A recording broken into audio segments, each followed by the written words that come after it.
की बड़ी खबर मध्य प्रदेश की विदिशा से आपको बता दें, जहां एक माफिया को पकड़ने के लिए पुलिस को काफी मशक्कत करनी पड़ी। और केवल पुलिस ही क्यों, बल्कि वन विभाग की टीम, डायल 100 की टीम करीब 30 किलोमीटर तक उस माफिया का पीछा करती रही।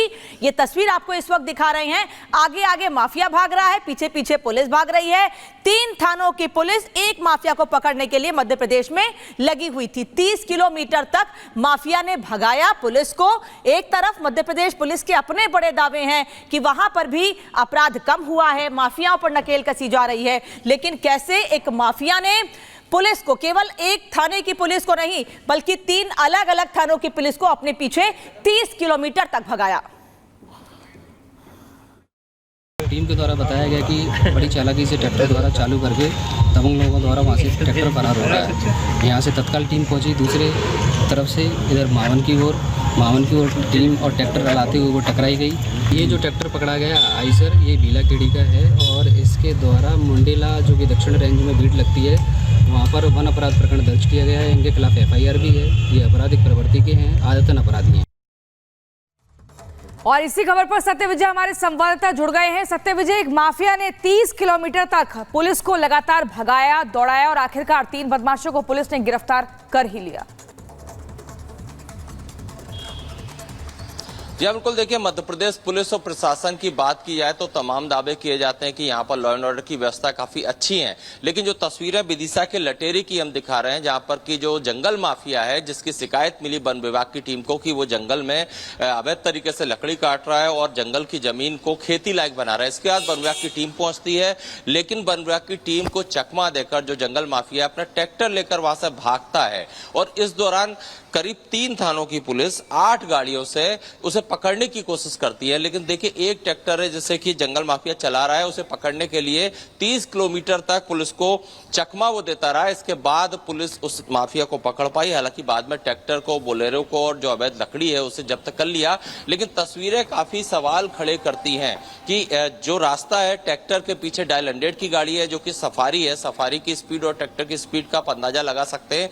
और इसके अलावा बाकी जो पिकअप पुलिस है, 3 थानों पुलिस ने बैरिकेडिंग करी। इसके बाद भी इतना समय पुलिस को लग जाता है एक माफिया को जो कि सिर्फ ट्रैक्टर से चल रहा है उसे पकड़ने के लिए, उसकी घेराबंदी करने के लिए, जो कि कई सवाल खड़े करती है मध्य प्रदेश पुलिस की प्रणाली पर, वन विभाग की टीम पर। क्योंकि ये पहली घटना नहीं है, इससे पहले भी कई घटना हुई। हालांकि एक लॉजिक ये भी है कि वन विभाग की टीम को चूंकि मध्य प्रदेश में फायरिंग करने का अधिकार नहीं है, और दूसरी बात ये कि कई बार ऐसी घटनाएं प्रदेश में देखने को मिली है जहां पर कि रेत माफिया, जंगल माफिया जो है वो वन विभाग की और पुलिस की टीम पर जानलेवा हमला कर चुके हैं, ट्रैक्टर से कुचल चुके हैं। और शायद इसी का भय पुलिस को सता रहा था, वन विभाग की टीम को सता रहा था। बड़ी जानकारी आप दे रहे हैं, बहुत बहुत शुक्रिया हमारे साथ जुड़ने के लिए। तो देखिए, हमारे सहयोगी सत्य विजय जो जानकारी दे रहे थे कि किस तरीके से कई पुलिस की गाड़ियों ने पीछा किया और कई किलोमीटर तक उन लोगों ने दौड़ाया, काफी चीजें बरामद भी हुई है। आगे बढ़ते हैं। इसी बीच एक और बड़ी खबर आ रही है यूपी के मथुरा से, जहां पर एक भाई ने ही भाई को गोली मार दी और फिर पुलिस थाने पहुंच गया।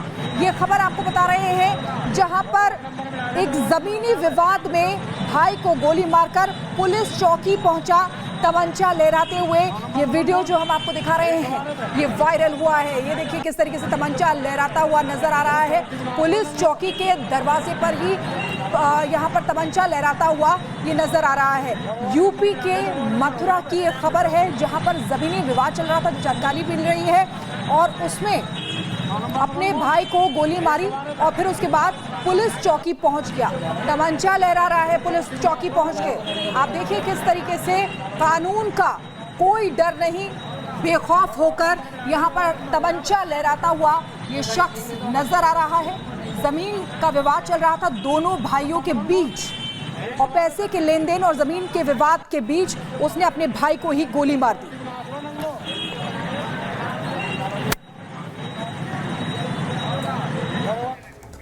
और इसी बीच अगली बड़ी खबर आपको बता दें। देखिए, हाल फिलहाल में ही सुप्रीम कोर्ट ने एक बड़ा फैसला लिया है उन मुस्लिम महिलाओं के लिए जो तलाक के बाद भी अपने पति से गुजारा भत्ता की मांग कर सकते। लेकिन इस पर मौलाना का कहना है, गुजारा भत्ता वाले फैसले पर बोले मौलाना खालिद रशीद, उनका सीधे तौर पर यह मानना है कि गुजारा भत्ता वाला जो फैसला सुप्रीम कोर्ट ने सुनाया है वो उनके हित का नहीं है, इससे परेशान है। ये मामला शरीयत का है, उनका कहना है all India Muslim personal law board की तरफ से कि ये मामला शरीयत का है। बड़ी खबर आपको बता रहे हैं, 1986 में शाबानो केस की तरह ही सुप्रीम कोर्ट मुस्लिम महिलाओं के हक में एक ऐतिहासिक फैसला दिया गया है, लेकिन फिरंगी महली कहते हैं कि ये फैसला जो है मामले पर लीगल ओपिनियन हम लेंगे। अभी ओपिनियन जो लेना है इस पे लीगली तौर पर गुजारा भत्ता वाले फैसले पर थोड़ी अपनी नाराजगी जताई। सुप्रीम कोर्ट ने गुजारा भत्ता लेकर के एक नया दिशा निर्देश जारी किया है। हमारे साथ एक फेमस या क्यों कहें कि सब जानते हैं इनको, हमारे साथ जो मौलाना हैं खालिद रशीद फरंगी महली। आपसे ही जानेंगे कि ये जो सुप्रीम कोर्ट का सर जो नियम आया है वह क्या कहता है अब और उसका क्या प्रभाव पड़ेगा। देखिए, ऑनरेबल सुप्रीम कोर्ट ने जो अपना जजमेंट दिया है इस सिलसिले में जाहिर सी बात है जो अपनी लीगल कमेटी है वो उस पूरे जजमेंट को स्टडी करेगी और स्टडी करने के बाद ही अपनी राय उस पर रखेंगे। लेकिन जहाँ तक शरीयत का सवाल है और अपने मुल्क के कॉन्स्टिट्यूशन का सवाल है, तो आप सब जानते हैं कि एज़ पर आवर कॉन्स्टिट्यूशन हर शहरी को अपने मज़हब पर पूरी तरीके से अमल करने की आज़ादी है। और जिन कम्युनिटीज़ के अपने पर्सनल लॉज हैं तो एज़ पर कॉन्स्टिट्यूशन उनको अपने पर्सनल लॉज पर अमल करने की, रोज़मर्रा की ज़िंदगी में ख़ासकर फैमिली मैटर्स में अमल करने की पूरी फ्रीडम है। और इस सिलसिले में जो शरीयत का कानून है, जो मुस्लिम पर्सनल लॉ है, वो ये है कि जब एक बार मर्द और औरत के दरमियान निकाह हो जाए तो उसकी रूह ये है कि ये निकाह हमेशा कायम रहे। लेकिन अगर दोनों एक दूसरे के साथ नहीं रह पा रहे हैं और अलग होना चाहते हैं तो फिर खुला के ज़रिए से या तलाक़ के ज़रिए से दोनों अलहदगी इख्तियार कर सकते हैं। और जब दोनों में एक बार रिश्ता ख़त्म हो गया तो विद इन इद्दत पीरियड या ड्यूरिंग इद्दत पीरियड शौहर के लिए लाजमी है कि अपनी बीवी को मेंटेनेंस यानी गुजारा भत्ता दें। और इद्दत के बाद औरत पूरी तरीके से आज़ाद है और मर्द भी आज़ाद है कि जिस किसी से दूसरे से चाहें शादी करें और अपनी नॉर्मल ज़िंदगी गुजारें। ये मुस्लिम पर्सनल लॉ का कानून है। सुप्रीम कोर्ट का ये जो डिसीजन है, क्या आप लोग इसको मानते हैं या किस शरीयत पे ही चलना चाहते हैं? मतलब ऐसा आप लोग इच्छा क्या रहती है कि हम सुप्रीम कोर्ट की जो गाइडलाइन है उसको फॉलो करके आगे बढ़ें? नहीं, यकीनी तौर पे सुप्रीम कोर्ट मुल्क की सबसे बड़ी अदालत है और सभी को उसको फॉलो करना है। और ये कहना कि हम लोग सिर्फ चाहते हैं कि शरीयत के मुताबिक चलें, हमें इस बात को अपने जहनों में रखना चाहिए कि मुल्क का आइन और मुल्क का कॉन्स्टिट्यूशन जो है उसी ने हमें ये इख्तियार दिया है कि हम अपनी शरीयत पर अमल करें। सिर्फ हमें इख्तियार नहीं दिया है, आपको भी दिया है, तमाम कम्युनिटीज़ को दिया है कि वो अपने डे टू डे मैटर में, ख़ासकर अपने फैमिली लॉज से रिलेटेड फैमिली मैटर्स में अपने मज़हब के कानून पर अमल करने की उनको पूरी आज़ादी है। जिसको नहीं अमल करना है उनको भी पूरी आज़ादी हासिल है।